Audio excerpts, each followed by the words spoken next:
며칠 지났잖아요. 지금 3일날 떠났는데 10일이니까 일주일이 지난 상황입니다. 일주일이 지난, 배 타고 일주일 지난 상황인데 밥도 못하고 뭐 물고기 잡아서 뭐 구워 먹을 이런 상황도 아니고, 이런 상황에서 이제 서로 식량 부족 이런 게 있다 보니까 지혜를 해서 갖고 있는 음식들을 다 꺼내자, 귤이랑 이런 거 꺼내자 해가지고 다 걷어보니까 귤이 한 50개 되고 술이 2동이 정도 됐다 그거예요. 그때 이제 최부가 이제 얘기를 하는 겁니다.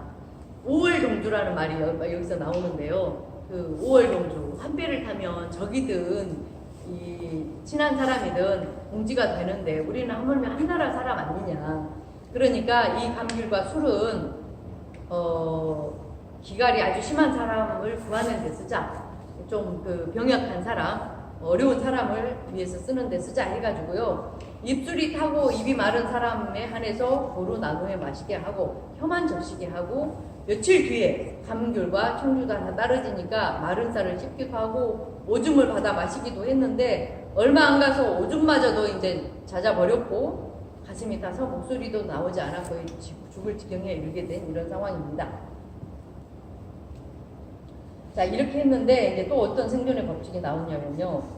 작은 한 방울이라도 얻기 위해서 혀로 핥는 사람까지 있었다, 이렇게 써요. 그래서 옷을 빗물에 적신 다음 옷을 짜 물을 마시면 술로 많을 것입니다. 그러나 뱃사람들의 옷은 모두 짠 바닷물에 젖어 있기 때문에 옷에서 짜낸 물을 마실 수가 없으니 어쩌겠습니까? 그래가지고 이 말이 맞잖아요. 뱃사람들이 이제 물을 먹을 그릇도 없고 담아둘 그릇도 없어. 그러니까 비가 오면 옷이 젖잖아요. 그 옷을 젖은 물을 이렇게 짜서 먹자 그랬는데, 바다에서 바닷물을 먹으면 더 짜잖아요. 갈증이 더 나잖아요. 그래가지고 야, 그렇게 먹어봤자 우리 지금 옷이 다 바닷물에 쪄들어 있는데 그거 짜가지고 먹으면 바닷물 먹은 거나 마찬가지 아니냐. 그러니까 보관했던 옷 두서너 벌을 찾아서 또 이렇게 옷에 뒤에 적신 물을 따서 저장했는데 두서너 병, 이게 다랬다 그거예요. 그래서 숟가락으로 나누어 마시게 되니 숟가락을 들고 사람들의 입을 벌리게 해가지고 물을 떠주는 장면이 마치 새끼제비가 먹이를 달라는 모습 같았다. 한번 생각해보세요. 그 바다에서 43명의 이 남자들이, 여기 여자는 없었잖아요. 남자들이 이제 옷에다 빗물을 적셔가지고 그를 짜가지고 이제 병에다 갖다 놓고 숟가락으로 물을 이렇게 입에다 떠서 넣어주는 거예요. 그러니까 전부 다 지금 그 장면, 막 주자마자 막 마시고 입 벌리는 것처럼 그런 장면. 자, 이런 걸 영화로 만들어야지 진짜 재밌는 영화, 감동 스토리가 될 건데 왜 영화를 안 만들까? 이번에 어쨌든 저희가 잘 해가지고요, 이거 감독이 영화를 만들 수 있도록 한번 해보도록 하시대요. 자, 그런 중에 한 섬에 또 도착하는 장면이 나오네요. 저녁 무렵, 이제 1월 11일 저녁 무렵 큰 섬에 도착했습니다. 암석을 깎아세운 듯 배를 댈 수가 없었고요. 고이복이 옷을 벗고 물속에 들어가서 배를 끌어당겨 토섬 가장자리에 내어놓으니 사람들이 기뻐하며 뛰어내렸습니다. 골짜기 물을 발견하고 떠마시고는 물을 떠와서 밥을 지으려고 했습니다. 자, 1월 11일이니까 이제 제주를 떠난 지 8일째 되는 날이죠. 그러다가 이제 처음으로 섬을 발견한 거예요. 그래가지고 사람들이 섬에 뛰어내려서 막 물 먹고, 그 물이 있으니까, 야, 이제 물 있으니까 우리 빨리 밥해 먹자 이렇게 하는 중에, 그 중에서도 또 이 생존의 법칙이 나옵니다. 15소년 표류기하고 이것보다 더 굉장히 이런 스펙타클한 이런 내용들이 나와요. 여러분 혹시나 어디 가가지고 배 표류하게 됐을 때 이런 거 여기서 읽었던 이 대목을 꼭 기억하셔야 됩니다. 금주림이 극도에 이르면 오장이 붙어버리는데 만약 갑자기 먹으면 배부른 즉시 죽음을 면치 못한다.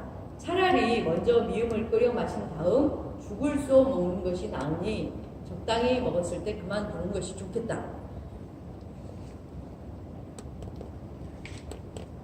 이런 장면들이 참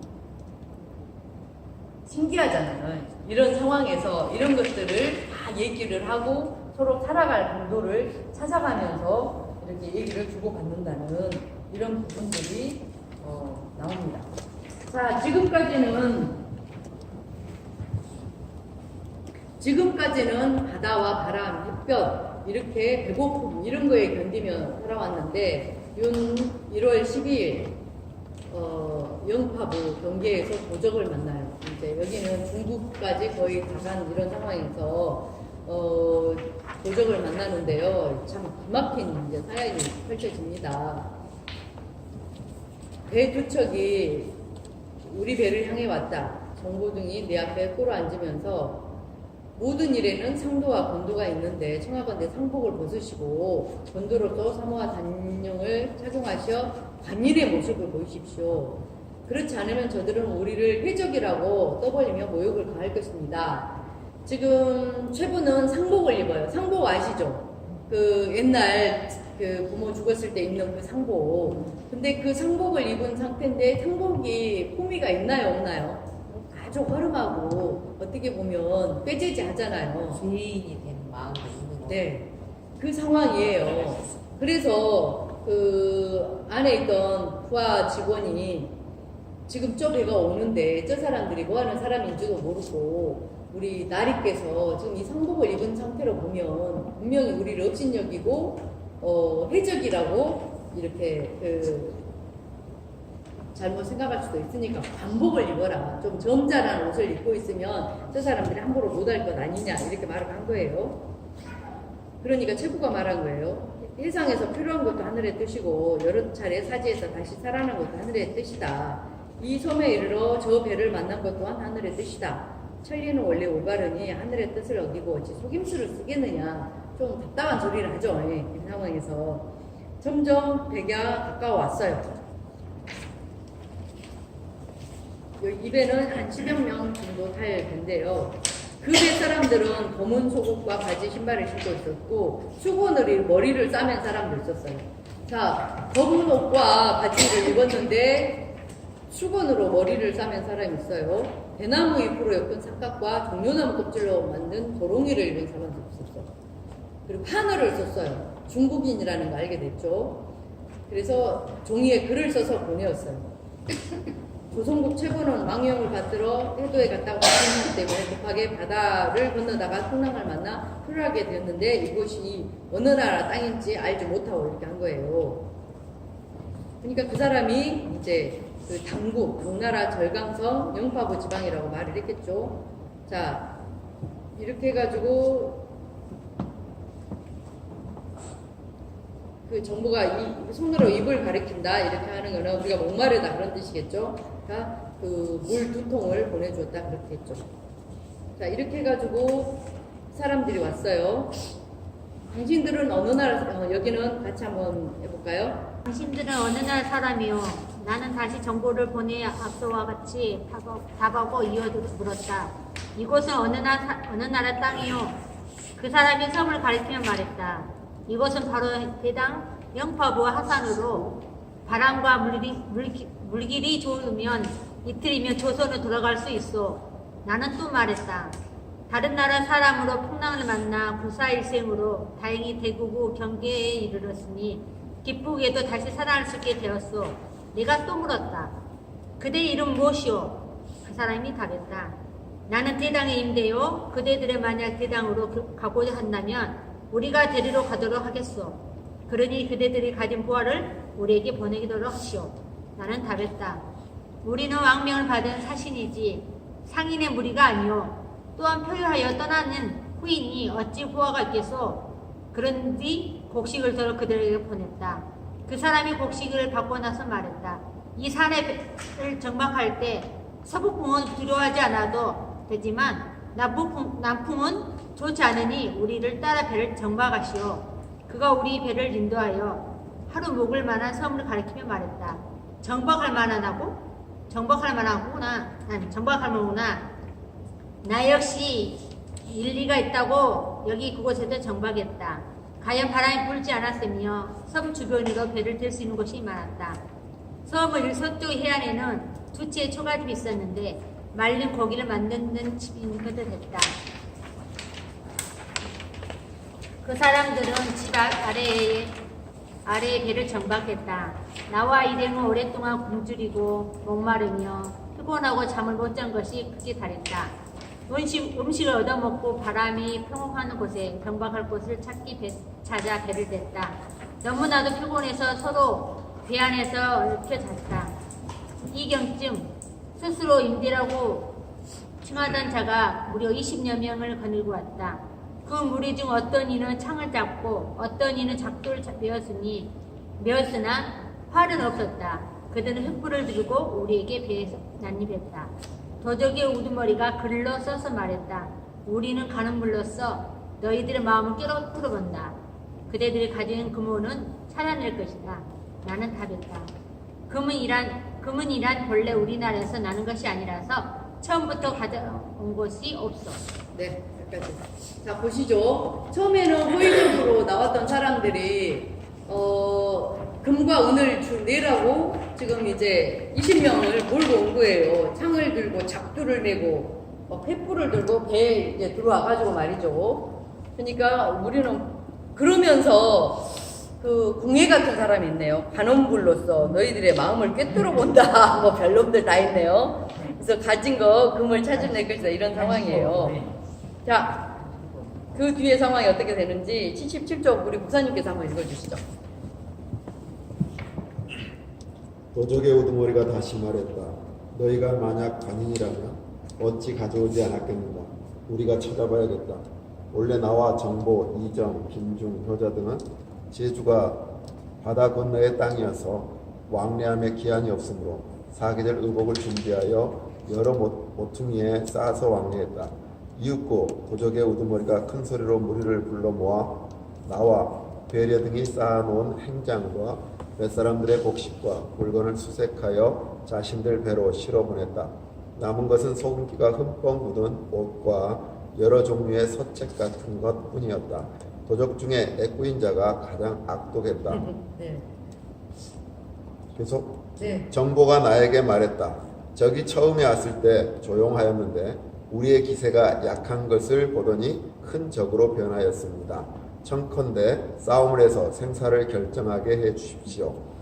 우리 배의 사람들은 모두 배고픔과 갈증으로 기진맥진해 이미 적에게 기세를 빼앗겨 버렸다. 적은 유리한 입장에 있어 방자하고 난폭한 것이다. 만약 싸움이 붙는다면 우리는 다 적의 손에 죽을 것이니 행장을 모두 바치고 삶을 구걸함만 못하다. 도적의 우두머리는 내가 가져온 인수와 마패를 빼앗아 소매 속에 넣었다. 정보가 그들을 쫓아가 돌려줄 것을 청했으나 돌려받지 못했다. 배 안에 있는 물건은 모두 가지고 갈 수 있으나 인수와 마패는 곧 나라의 신표로 사적으로는 사용할 수 없으니 나에게 돌려주시오. 내 말을 들은 도적의 우두머리가 인수와 마패를 돌려주었다. 겨우 공창을 나선 그는 무리와 같이 뱃잔에 서서 오랫동안 시끄럽게 떠들어대더니 배 안으로 돌아와 정보의 의복을 벗기고 바닥에 눕혀놓고 매질을 했다. 그러고는 작두로 나의 의복을 잘라서 맨몸으로 만들고 손을 등 뒤로 돌려 다리를 구부려 함께 묶고 몽둥이로 나의 엠파를 일곱 여덟 대 내려치면서 말했다. 1월 초 9일 대양 중에 표류하는 장면이 나오죠. 대양 중에 표류하는 장면이 나오는데 막 태풍과 이 바람이 심할 때는 사람들하고 죽느냐 사느냐 그것이 문제로다. 지금 이런 고민 중인데 이제 바람이 잔잔하고 좀 날씨가 좋을 때는 이 배 안에서도 여러 가지 이게 나와요.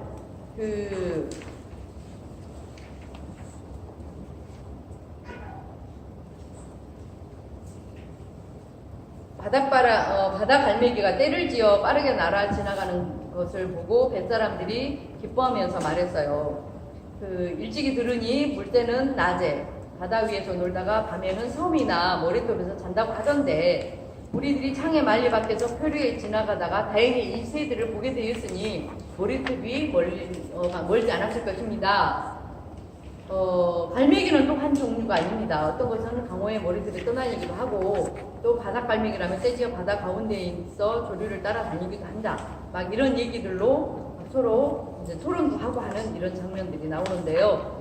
그러다 보면 그 사람들의 서로 아는 지식 이런 게 막 쭉 나오잖아요. 이제 이런 부분들 하늘을 보면서 어느 방향이 일본 쪽이고 어느 방향이 중국 쪽이고 이런 것을 이렇게 서로 그 논의하기도 하고 또 갈매기가 어느 방향으로 가느냐.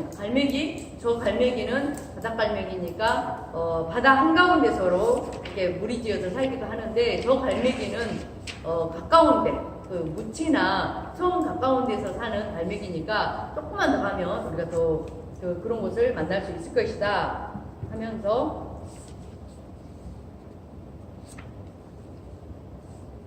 살 수 있는 방법들을 이제 구하는 경우도 있죠. 자, 제주에서 출발할 때 뱃사람들이 지혜롭지 못해 식수를 조그마한 거룻배에 실었는데 폭풍 후에 서로를 잃어버려 찾지 못했다. 배 안에는 물 받을 그릇 하나 없어 식수를 받지 못해 밥을 지을 수가 없어서 먹지도 마시지도 못해 어떻게 할 수가 없었다. 뱃사람들을 보니 누군가 황감은 잘 익은 감귤이죠. 청주 술이죠. 가지고 왔습니다. 제멋대로 먹으면 남는 게 없으니 다 거두어 배 위에 창고에 보관하면 기가를 면할 수 있을 것입니다. 이 장면이 어떻게 보면 그 예수님의 오병이어하고도 같은 이런 장면이 나와요. 그 사람들이 다 굶주리고 있는 이런 상황에서 밥도 못하는 이런 상황이 오잖아요. 그 중에 배 탈 때 보니까 어떤 사람들이 그 제주 귤, 한감, 제주 귤을 갖고 오기도 하고 또 청주를 넣어갖고 온 것을 봤다. 그거 갖고 있다 자기들끼리만 먹으면 이제 남는 게 없을 수 있으니까 거뒀다가 배 창고에 두고 이제 서로 나눠 먹자 이런 내용입니다. 그렇게 해가지고 이제 그 선실내 행장을 쪽에서 황감 50개, 귤 50여 개, 술 2동이를 거뒀어요. 그러면서 이제 서로 하는 말이 있습니다.